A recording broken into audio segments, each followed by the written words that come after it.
Cabinet secretary জানিয়েছেন যে আমিনুল ইসলাম, যিনি স্পেশাল অ্যাসিস্ট্যান্ট ছিলেন এডুকেশন অন এডুকেশন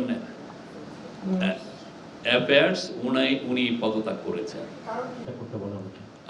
আমরা ক্যাবিনেট সেক্রেটারির সাথে কথা বলেছি, উনি বলেছেন যে উনি পদত্যাগ করেছেন। এইটুক পর্যন্তই আমরা জানি। ওনার পদত্যাগপত্রে উনি কি লিখেছেন এই বিষয়ে এখন পর্যন্ত আমরা কিছু জানি না। সেটা আপনারা ওনার সাথে কথা বলবেন। আমরা আমাদের তো যেটা পদত্যাগ পত্রে যেটা লেখা হয় সেটাই তো আমাদের বিষয়, আমরা দেখার বিষয়। আমরা যেটা জানি যে সেটা হচ্ছে যে উনি পদত্যাগ করেছেন, উনি পদত্যাগ পত্র জমা দিয়েছেন, এই বিষয়ে আমরা জানি। আপনারা জানেন সাইফুজ্জামান চৌধুরী আগের গভর্নমেন্টের একজন ইনফ্লুয়েন্সিয়াল মিনিস্টার ছিলেন। ওনার সম্পর্কে আপনি দেখেন আল জাজিরা কি বিশাল একটা রিপোর্ট করেছে, ব্লুমবার্গ করেছে, অন্যান্য ইন্টারন্যাশনাল নিউজ এজেন্সি এবং নিউজ মিডিয়া তাকে নিয়ে রিপোর্ট করেছে। উনি পুরো লন্ডনে, যেটা আমরা নিউজ পেপারগুলোতে দেখেছি, যে লন্ডনের ব্লক আফটার ব্লক উনি কিনে ফেলেছেন, এবং এটা পুরো বাংলাদেশের মানুষের টাকা, বাংলাদেশের মানুষের থেকে চুরি করা টাকা। তো তার ব্যাপারে যেটা এসছে, বিএফআইইউর মানে যৌথ তদন্ত দল যেটা পেয়েছে, জালিয়াতি মামলা দায়ের হচ্ছে জালিয়াতি, প্রতারণা এবং অন্যান্য অপরাধমূলক অভিযোগে দায়েরকৃত মামলাসমূহ তদন্তাধীন। কর ফাঁকি দেওয়ার অভিযোগে এনবিআর এর 11টি মামলা তার বিরুদ্ধে তদন্ত হচ্ছে।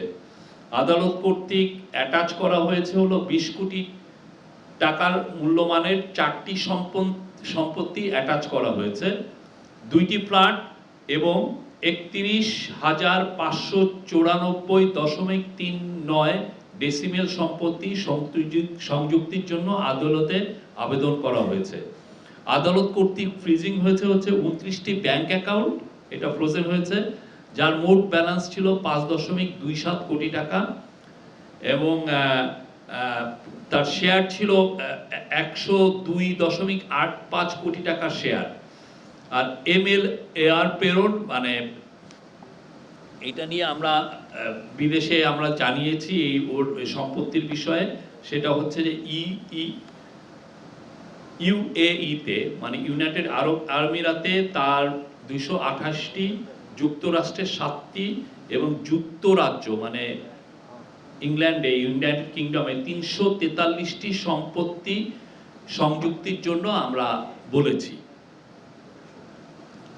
এবং এই 3টি এই বিষয়ে তাকে এই জানানোটা আমরা যেটা হলো পররাষ্ট্র মন্ত্রণালয়ের মাধ্যমে পাঠানো হয়েছে, এবং 2 জন ব্যক্তির আন্তর্জাতিক ভ্রমণে নিষেধাজ্ঞা আরোপ করা হয়েছে।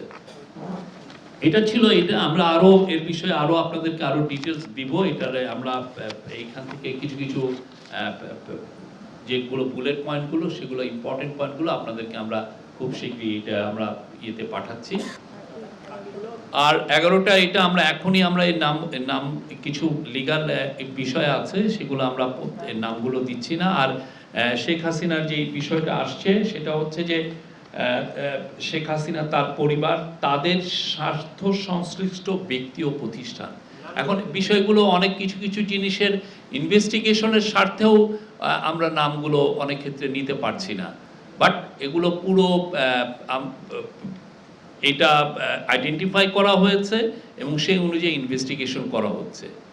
কারা তাদের সাথে কনসার্ন, তাদের সাথে কোথায় স্বার্থ সংশ্লিষ্টতা আছে, সেটা দেখে সেই অনুযায়ী ইনভেস্টিগেশন করা হচ্ছে। আপনি যে অংশটা করছেন সেই অংশটা অ্যাটলিস্ট আমাদের দিবেন তো? হ্যাঁ, সেটা অবশ্যই দিব। আমরা যে 2 জনের বিষয়, 2টা বিষয় বলেছি, এইটা পুরোটা আমরা আপনাদেরকে দিব।